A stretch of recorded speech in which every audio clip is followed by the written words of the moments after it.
Бердібек Әділ. Алматы облысы Кеген ауданы Жалаңаш ауылындағы Жамал Ермегеев атындағы орта мектептің 9-шы сынып оқушысы боламын. Менің мектебім, менің тарихым. Менің мектебім, біздің мектебіміз. Бұл сөзді естігенде әркімнің ақ көңіліне шуақ сыйлары сөзсіз. Мектеп кезеңіндегі әрбір жылдар адам өміріндегі ең тамаша сәттер деп айтсақ та болады. Менің мектебім, менің мақтанышым. 100 жылдық тарихы бар мектептің тарихынан кішкене болсын сыр шертіп өтсем. Ұлы мектеп. Мектеп деп мәңгі соғар жүректері. Армысың ұлы мектеп түлектері.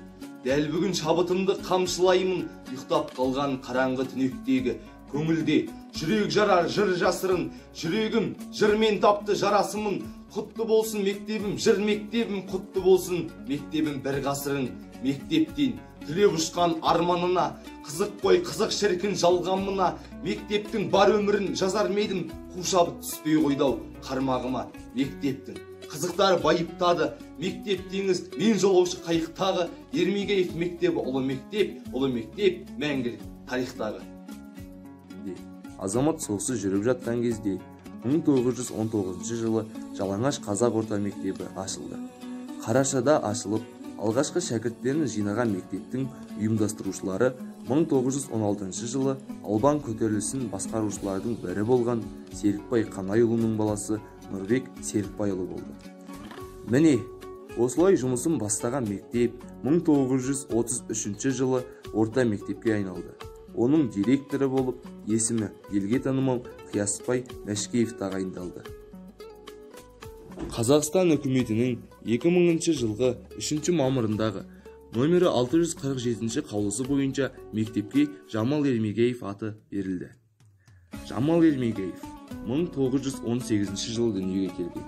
1935 жылы Түргендегі педучилищеге түсіп, 1938 жылы училищені мақтау грамотасымен бітіріп, Кеген ауданындағы жаңадан 7 жылдық болып ашылған құрметті мектебіне мұғалім қызметін атқарды.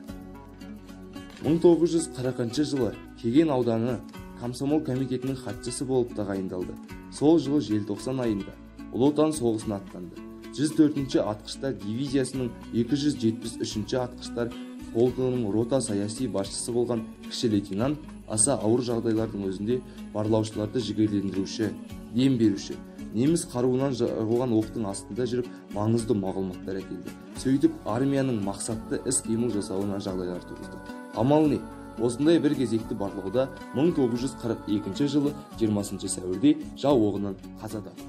1919 жылы көрнекті ағартушы, қоғам қайраткері Нұрбек Серікбайұлы Жалаңаш станциясындағы Атаман Черковтың қос қабатты үйін мектеп ғимаратына айналдырып, Жалаңаш аймағындағы ауылдарды аралап, шәкірт жинап, тұңғыш мектеп ашып, ұстаздық етті.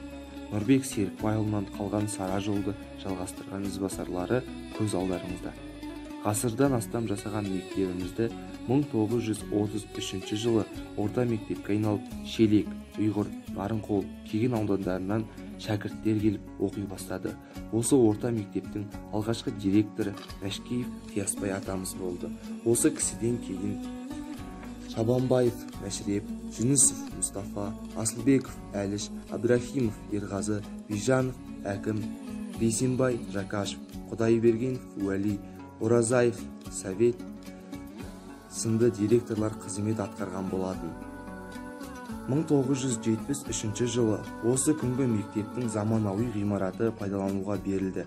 Осы күнгі мектеп ғимаратын салдыруға көп үлесі болған Әбсейіт Жансеркеев атамыз еді. Одан кейін Ақай Серікбаев, Алиев Амангелді, Нұржан Сатанбаев, Сәкен Манасыров, Тұрсынғали Теңгебаев сынды мектеп директорлары қызмет етті.